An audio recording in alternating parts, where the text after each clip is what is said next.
Okay, we're going to do this walkthrough solve. The cross is already done. You see the white cross. We're going to take this F2L pair, we're going to insert it. And as we insert it, we're looking at the next F2L pair, which seems like it's going to be this one, but we're going to avoid doing this one because this is going to result in a rotation. So we're going to look at another one, which is going to be this one right here. Okay, so this one we can see that it's going to rotate and put it into here. And so we're going to do this, and then we're going to rotate it, insert it on the left. Then we're going to do this pair.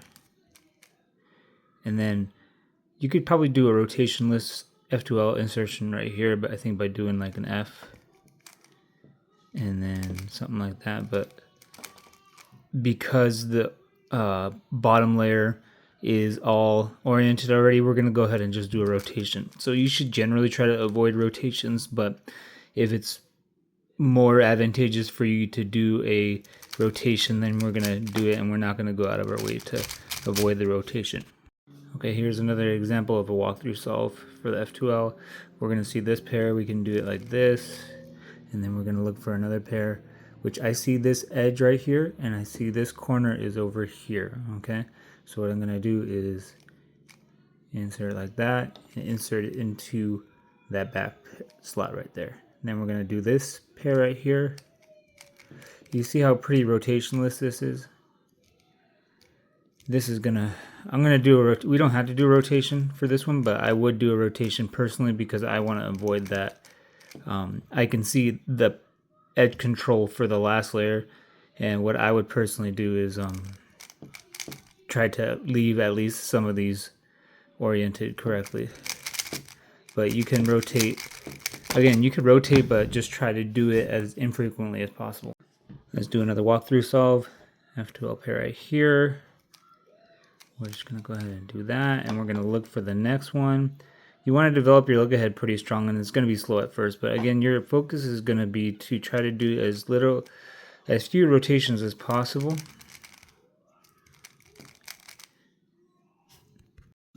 All right, again, the less rotations you have, the more efficient your F2L be, and the more efficient your F2L is going to be, the faster your F2L is going to be. We're going to do this F2L pair first.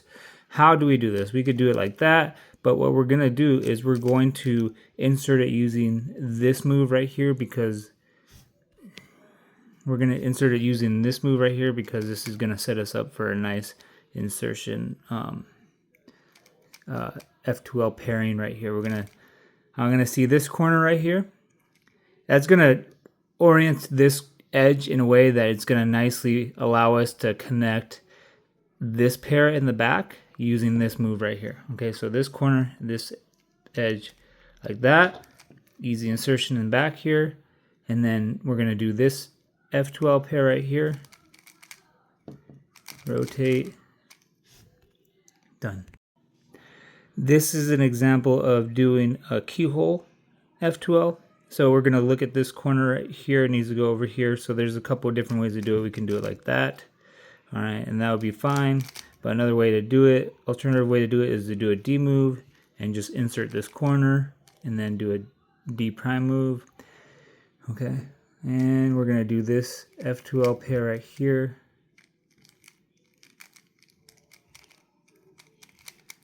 ZBF2L, and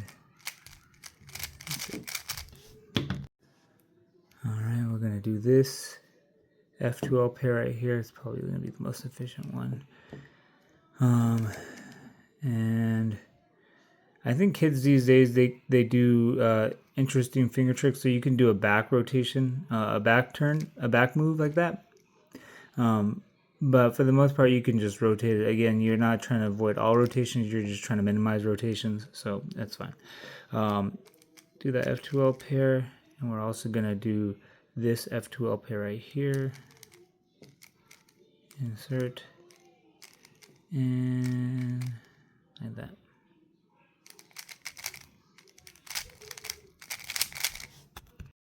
Last F2L walk through. We're going to do this F2L pair, insert it like that, do this one,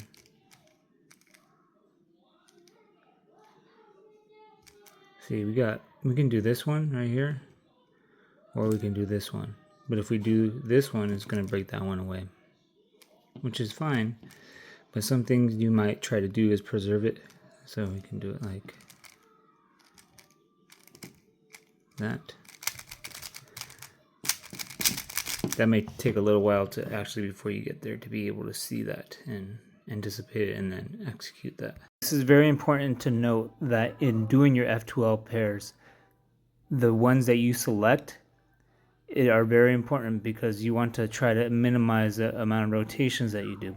Now, if we did that blue and orange one, we would have had to do an extra rotation.